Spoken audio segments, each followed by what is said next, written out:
ಇವತ್ತು ನಮ್ಮಮ್ಮನ ಬರ್ಡೇ ಅಲ್ಲ, ಆದ್ರೂ ಅವ್ರ ಹತ್ರ ಕೇಕ್ ಕಟ್ ಮಾಡಿಸಿದ್ವಿ. ಹಾಯ್ ಹಲೋ ನಮಸ್ಕಾರ ಕರ್ನಾಟಕ, ನಾನು ನಿಮ್ಮ ಪ್ರೀತಿಯ ಶಿವಶರಣಾಡು ಶಿಕಾರಿಪುರದ ಹುಡುಗಿ. Welcome back to my mini vlog. Morning tiffin ಮಾಡಿ ಬಿಸಿಲಿತ್ತು ಅಂತ ಮಾಡಿರೋ ಹಳೆ ಹಪ್ಪಳ, ಚಕ್ಲಿ, ಶಾವ್ಗೆ, ಹುಣಸೆ ಹಣ್ಣು ಅಂತ ಎಲ್ಲಾನು ಒಣ ಹಾಕಿದ್ವಿ. ನೆಕ್ಸ್ಟ್ ನಮ್ಮ ಆಂಟರ್ ಮನೆಗೆ ಹೋಗಿ ಅಲ್ಲಿ ಸ್ವಲ್ಪ ಟೈಮ್ ಪಾಸ್ ಮಾಡಿದೆ. ನೆಕ್ಸ್ಟ್ ಫ್ರೆಶ್ ಅಪ್ ಆಗಿ ಐಸ್ ತಿನ್ಬೇಕು ಅನಿಸ್ತಿತ್ತಂತ ಒಂದು ಕೋನ್ ಐಸ್ ತಿಂದೆ.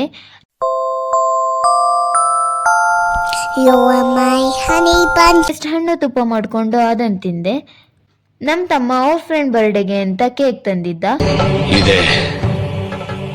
ಇಲ್ಲೊಂದು ಸಮಸ್ಯೆ ಖಂಡಿತ ಇದೆ.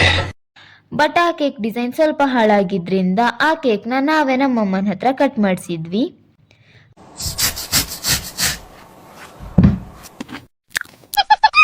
ಆ ಕೇಕ್ನ ಪಟ್ ಅಂತ ಎಲ್ಲರಿಗೂ ಕಟ್ ಮಾಡಿಕೊಟ್ಟು ನಾವು ಬೇಗ ಬೇಗ ತಿಂದು. ನೆಕ್ಸ್ಟ್ ನಮ್ಮ ಪಪ್ಪ ಮಸಾಲೆ ಪೂರಿ ತಂದಿದ್ರಂತ ಅದನ್ನ ಎಲ್ಲರೂ ತಿಂದು ನೆಕ್ಸ್ಟ್ ಬಿಗ್ ಬಾಸ್ ನೋಡಿ ಮಲಗಿದ್ದಾಯ್ತು. ಇಷ್ಟ ಆಗಿದ್ರೆ ಫಾಲೋ, ಲೈಕ್, ಶೇರ್, ಕಮೆಂಟ್ ಮಾಡೋದನ್ನ ಮರಿಬೇಡ್ರಿ. Thank you for watching.